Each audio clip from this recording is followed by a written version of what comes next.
अनुच्छेद लेखन अर्थात पैराग्राफ लेखन।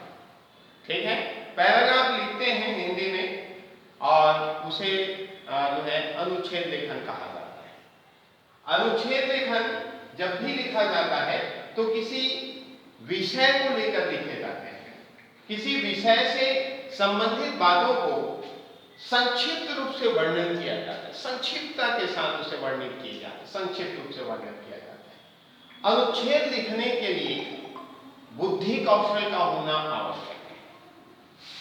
अनुच्छेद जब हम बुद्धि कौशल के माध्यम से अनुच्छेद लिख सकते हैं और विषय को ध्यान में रखकर लिखा जाता है, और अनुच्छेद लिखते समय प्रस्तावना या निष्कर्ष लिखने की आवश्यकता नहीं होती।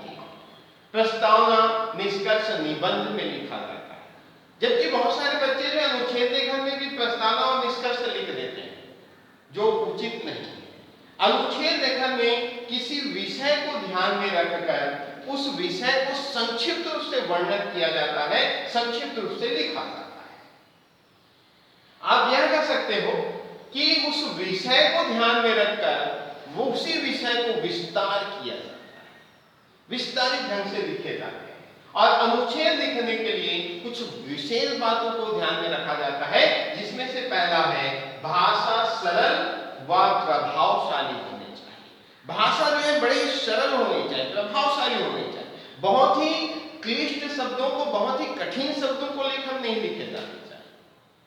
ठीक है, और दूसरा है अनुच्छेद लेखन एक प्रकार की संक्षिप्त लेखन शैली। अनुच्छेद लेखन एक प्रकार से संक्षिप्त शैली है, अर्थात आप क्या कर सकते हो, संक्षिप्त लेखन शैली में आप संक्षिप्त रूप से लिख सकते हो।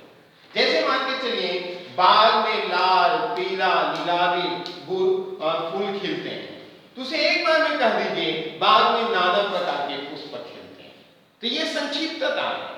ठीक है, और तीसरा है अनुच्छेद लेखन में अनावश्यक प्रसंग नहीं होने चाहिए। अनुच्छेद जब भी लिखा जाता है तो उसे अनावश्यक प्रसंग का समावेश नहीं होना चाहिए, केवल आवश्यक विषयों को ही, आवश्यक प्रसंगों को ही ध्यान में रखकर लिखा जाना चाहिए। और अगला है अनुच्छेद का केंद्रीय भाव प्रारंभ व अंत में अवश्य आना चाहिए।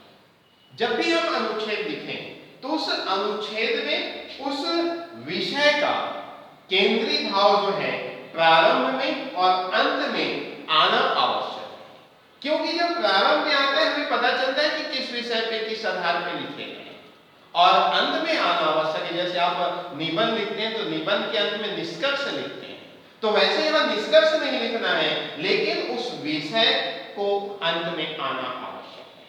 ठीक है, और पांचवा है अनुवृत्ति, विराम, शुद्ध भाषा का अनुवृत्ति अर्थात व्याकरणिक शुद्धियां होना आवश्यक है। व्याकरणिक रूप से शुद्ध होना आवश्यक है, और समय विराम चिन्हों का भी विशेष रूप से ध्यान में रखा जाता है। विराम चिन्ह जो होते हैं आपके अल्पविराम, पूर्णविराम, विस्मयादिबोधक चिन्ह, प्रश्नवाचक चिन्ह, ऐसे चिन्हों को, ऐसे विरामों को विशेष रूप से महत्व दिया जाता है अनुच्छेद में। और अगला है सामान्यतः अनुच्छेद जो है सामान्यतः 100 से 150 शब्दों में लिखे जाते हैं।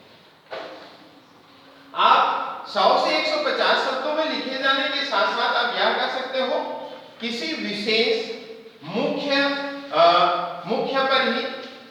विषय पर ही केंद्रित होता है अनुच्छेद। और अनुच्छेद लिखने के लिए इन सभी बातों का विशेष ध्यान में रखना पड़ेगा, तब कहीं जाके हम एक अच्छा अनुच्छेद लिख सकते हैं।